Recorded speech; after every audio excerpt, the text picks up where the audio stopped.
Good morning students. आज हम कक्षा 5 की हिंदी व्याकरण की पुस्तक रचना प्रसून के 12वें अध्याय अविकारी शब्द पढ़ेंगे।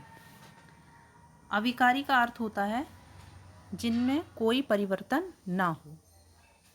तो आइए शुरू करते हैं पाठ अविकारी शब्द। संज्ञा, सर्वनाम, विशेषण तथा क्रिया शब्दों में लिंग, वचन, काल और कारक के अनुसार परिवर्तन होते हैं। इसी कारण इन्हें विकारी शब्द कहते हैं। कुछ ऐसे शब्द होते हैं जिनमें लिंग, वचन, काल, कारक आदि के कारण कोई परिवर्तन नहीं होता। ऐसे शब्दों को अविकारी शब्द अथवा अव्यय कहते हैं। तो विकार का अर्थ होता है परिवर्तन। तो वे शब्द जिनमें लिंग, वचन, काल और कारक के अनुसार परिवर्तन होता है उन्हें हम विकारी शब्द कहते हैं। ये 4 प्रकार के होते हैं: संज्ञा, सर्वनाम, विशेषण और क्रिया। लेकिन कुछ शब्द ऐसे होते हैं जिनमें किसी भी कारण कोई परिवर्तन नहीं होता। ऐसे शब्दों को हम अविकारी या अव्यय शब्द कहते हैं। अविकारी अर्थात ना परिवर्तित होने वाले शब्द। तो इस प्रकार हम कह सकते हैं कि जिन शब्दों में लिंग, वचन, काल व कारक के प्रभाव के कारण परिवर्तन नहीं होता है उन्हें अव्यय कहते हैं। अव्यय के 4 भेद होते हैं: क्रिया विशेषण, संबंध बोधक, समुच्चय बोधक और विस्मयादि बोधक। इसमें आप क्रिया विशेषण के बारे में पढ़ेंगे। तो जैसा कि आपकी पुस्तक में उदाहरण दिए गए हैं, पुष्पा मधुर गाती है, मोहन तेज दौड़ता है, विनीता धीरे खाती है। तो इन वाक्यों में मधुर, तेज, धीरे शब्द क्रिया की विशेषता बता रहे हैं। मधुर शब्द गाने की विशेषता बता रहा है, तेज शब्द दौड़ने की विशेषता बता रहा है, इसी प्रकार धीरे शब्द खाने के ढंग की ओर संकेत कर रहा है। तो जिन अविकारी शब्दों से क्रिया की कोई विशेषता जानी जाती है उन्हें क्रिया विशेषण कहते हैं। यह वे शब्द जो क्रिया की विशेषता बताते हैं उन्हें हम क्रिया विशेषण कहते हैं। क्रिया विशेषण के भेद। क्रिया विशेषण 4 प्रकार के होते हैं: स्थानवाचक, कालवाचक, रीतिवाचक और परिमाणवाचक। सबसे पहले है स्थानवाचक क्रिया विशेषण। जो क्रिया विशेषण क्रिया होने के स्थान या दिशा का बोध कराते हैं उन्हें स्थानवाचक क्रिया विशेषण कहते हैं। जैसे यहाँ, वहाँ, पास, दूर, अंदर, बाहर, इधर, उधर आदि। स्थानवाचक क्रिया विशेषण जानने के लिए क्रिया के साथ कहाँ या किधर जैसे प्रश्नवाचकों का प्रयोग किया जाता है, जिससे क्रिया विशेषण शब्द की पहचान होती है।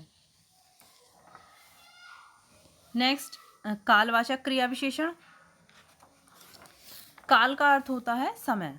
तो जिस क्रिया विशेषण शब्द से क्रिया के होने के समय का बोध होता है उसे कालवाचक क्रिया विशेषण कहते हैं। जैसे प्रातः, सायं, अभी, जब, रोज, हमेशा।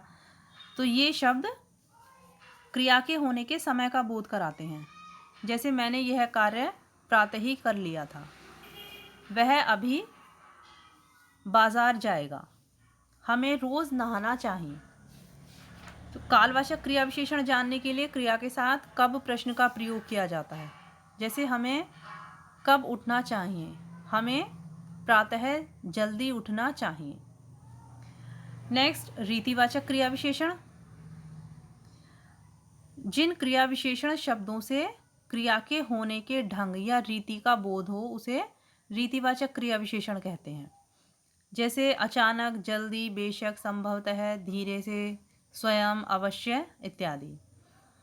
जैसे वर्षा अचानक होने लगी, वह जल्दी जल्दी चलता है, कछुआ धीरे धीरे चलता है।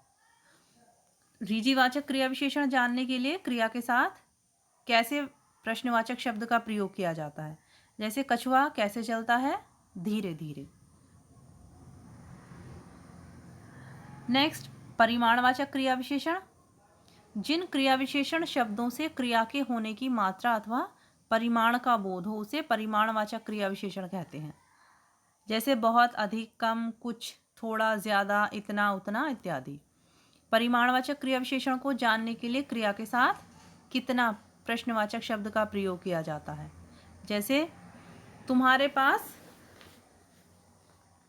कितना दूध है, मेरे पास थोड़ा सा दूध है। तो इस पाठ में आपने सीखा क्रिया की विशेषता बताने वाले शब्दों को क्रिया विशेषण कहते हैं। क्रिया विशेषण के 4 भेद होते हैं: स्थानवाचक क्रिया विशेषण, कालवाचक, रीतिवाचक और परिमाणवाचक।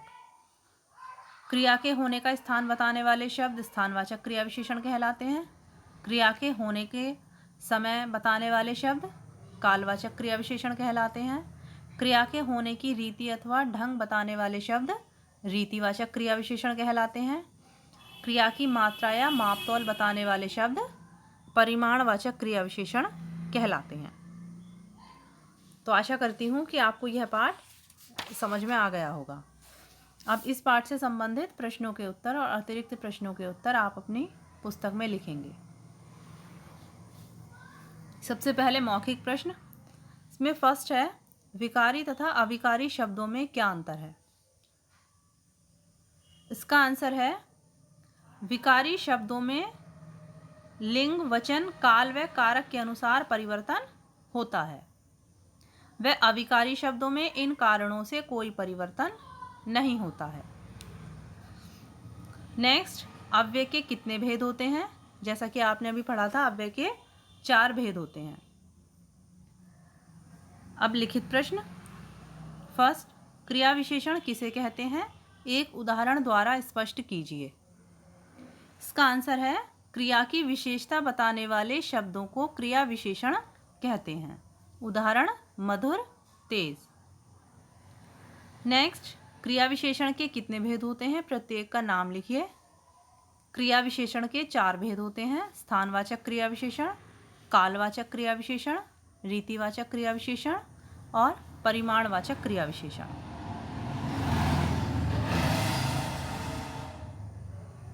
नेक्स्ट, कालवाचक क्रिया विशेषण किसे कहते हैं? उदाहरण सहित लिखिए। जिस क्रिया विशेषण शब्द से क्रिया के होने के समय का बोध हो उसे कालवाचक क्रिया विशेषण कहते हैं। उदाहरण प्रातः, अभी। थर्ड एक्सरसाइज, निम्नलिखित वाक्यों में से क्रिया विशेषण शब्द छांटकर उसका भेद लिखिए। इसमें फर्स्ट है, रजनी मधुर गाती है। तो इसमें क्रिया विशेषण शब्द है मधुर और इसका भेद है रीतिवाचक। वह परसों चला जाएगा। इसमें क्रिया विशेषण शब्द है परसों और इसका भेद है कालवाचक। आलसी धीरे धीरे काम करते हैं। इसमें क्रिया विशेषण है धीरे धीरे और इसका भेद है रीतिवाचक। अच्छे तैराक रोज तैरते हैं। इसमें क्रिया विशेषण शब्द है रोज और इसका भेद है कालवाचक। बच्चे बाहर खेल रहे हैं। इसमें क्रिया विशेषण शब्द है बाहर और इसका भेद है स्थानवाचक। नेक्स्ट, कोष्ठक में दिए गए उचित क्रिया विशेषण शब्द से रिक्त स्थानों की पूर्ति कीजिए। तो इसमें 2 ऑप्शंस दिए गए हैं, बाहर और बाहर। तो इसमें अशोक बाहर चला गया। सेकंड, शेखर दूध कम पीता है। थर्ड, वह मंदिर रोज जाता है।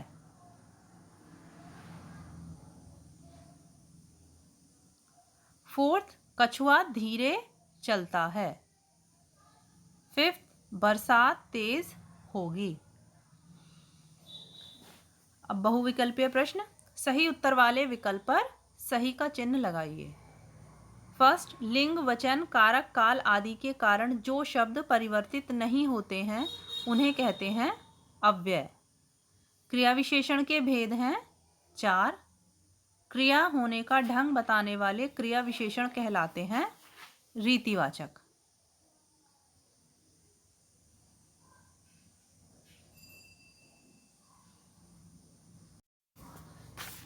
नेक्स्ट एक्सरसाइज, रचनात्मक गतिविधियाँ।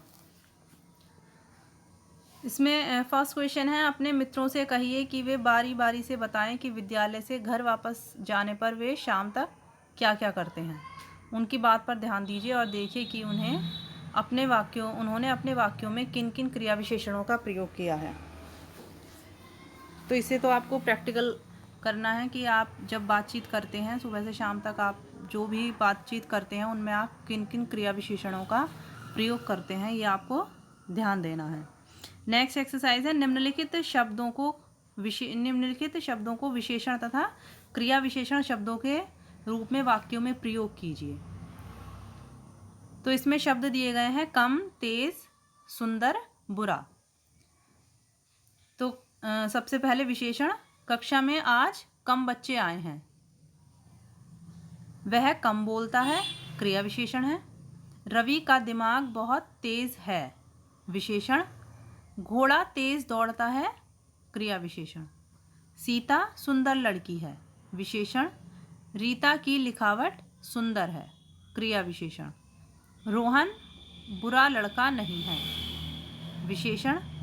हमें बुरा नहीं बोलना चाहिए, क्रिया विशेषण।